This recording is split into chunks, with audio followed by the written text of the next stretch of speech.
Assalamu alaikum. Today the topic of my discussion is the left microbiology of air.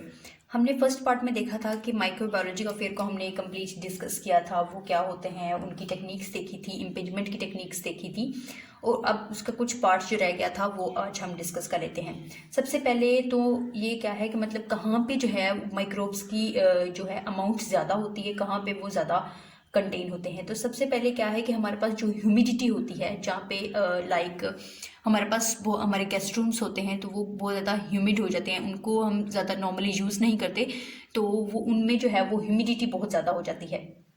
तो humidity होने की वजह से उनमें जो माइक्रोब का कंटेंट है वो बहुत ज़्यादा हो जाता है, वो प्रमोट करते हैं माइक्रोबियल ग्रोथ को। तो सबसे पहले क्या है कि फंगल स्पोर्स जो है वो इस ह्यूमिडिटी वाली जगह में जो है वो ज़्यादा होते हैं। ह्यूमिडिटी क्या है, प्रमोट करती है माइक्रोबियल ग्रोथ को, प्रमोट माइक्रोबियल ग्रोथ। अब इसमें हमारे पास नॉर्मल गेस्ट रूम्स आ जाते हैं, वो जगह जो हमने कभी खोली नहीं होती। तो जो ऐसी जगह होती हैं, बिल्डिंग्स होती हैं, तो उनको नाम ही ये होता है कि सिक बिल्डिंग, के बिल्डिंग ही सिक है। तो इनमें जो है हमारे पास कौन से ज़्यादा स्पोर्स होते हैं, वो हमारे पास फंगल स्पोर्स जो है वो इन ह्यूमिड कोल्ड प्लेसेस पे जो है वो बहुत ज़्यादा होते हैं। अब फंगल स्पोर्स में हमारे पास एग्जाम्पल कौन सी आ जाती है, हमारे पास आ जाती है कोकिडियोस फंगस, COCCIDIOIDES। अब इससे कौन सी डिजीज काज होती है, कौन सी है, इसके नाम से ही जाहिर होता है, कोकीडियोमायोसिस। अब इसको जो है वो हम वैली फीवर भी कहते हैं। वैली फीवर, इसमें जो है वो एलर्जिक रिएक्शन होता है और हमारे पास अस्थमिक कंडीशन आ जाती है। अस्थमिक कंडीशन, अब हमारे पास लॉन्ड्री की जगह होती है, वहाँ पे जो है कंटामिनेटेड लॉन्ड्री होती है, वहाँ पे भी जो है वो माइक्रोब की जो है वो अमाउंट, उनका कंटेंट जो है वो ज़्यादा होता है। अब इसके बाद ये हमारे पास होगी कि माइक्रोब्स कहाँ कौन सी प्लेसेस पे ज़्यादा होते हैं।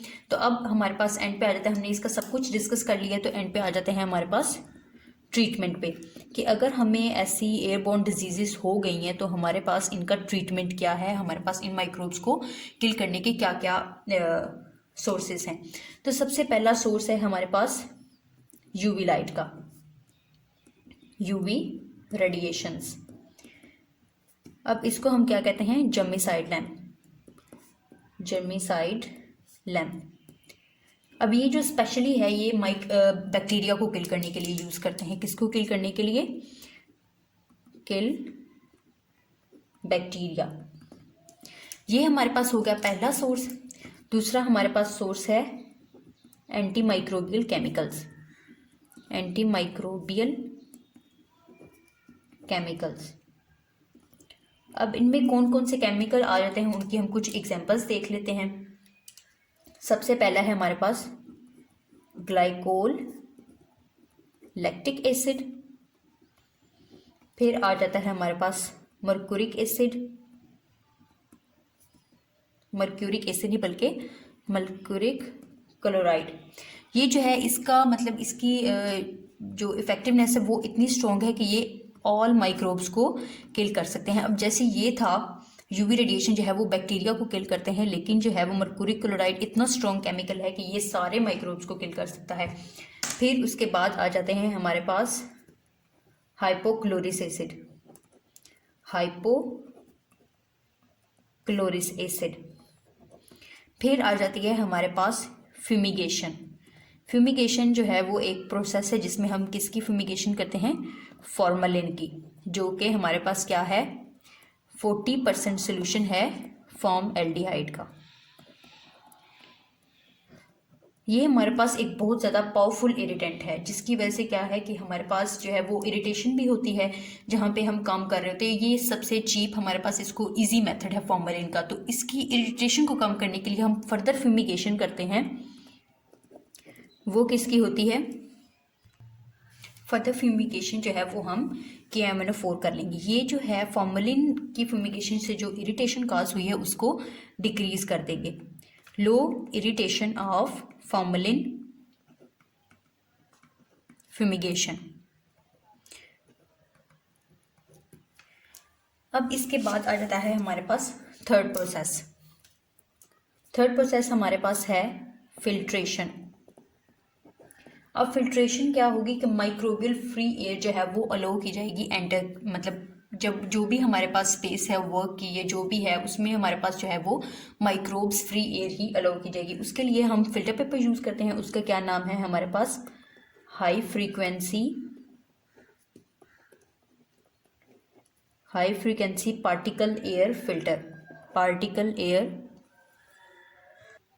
अब इस फिल्टर पेपर का जो है वो एक दूसरा नाम भी है जिसको हम कहते हैं पार्टिकुलेट फिल्टर पेपर। अब ये जो फिल्टर पेपर हैं हमारे पास हम ग्लास से भी बना सकते हैं, एस्बेस्टोस से भी बना सकते हैं। जो हमारे पास पुराने मतलब शुरू से यूज़ किए जा रहे हैं वो हमारे पास एस्बेस्टोस से बनते हैं और हमारे पास एंड पे आ जाते हैं सेलुलोज। अब सेलुलोज का जो फिल्टर पेपर है उसको हम वैक्यूम के बगैर नहीं यूज़ कर सकते, हमें उसके साथ वैक्यूम नेसेसरी है, विद वैक्यूम।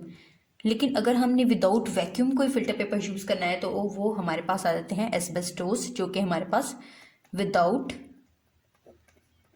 वैक्यूम है। अब ये जो है हमारे पास ट्रीटमेंट की माइक्रोब्स को किल करने की हमारे पास 3 प्रोसेसेस हैं। पहला है हमारे पास यूवी रेडिएशन, दूसरा है हमारे पास एंटीमाइक्रोबियल केमिकल्स और तीसरा है हमारे पास फिल्ट्रेशन का प्रोसेस। ये हो गई हमारे पास माइक्रोबायोलॉजी का लेफ्ट पार्ट।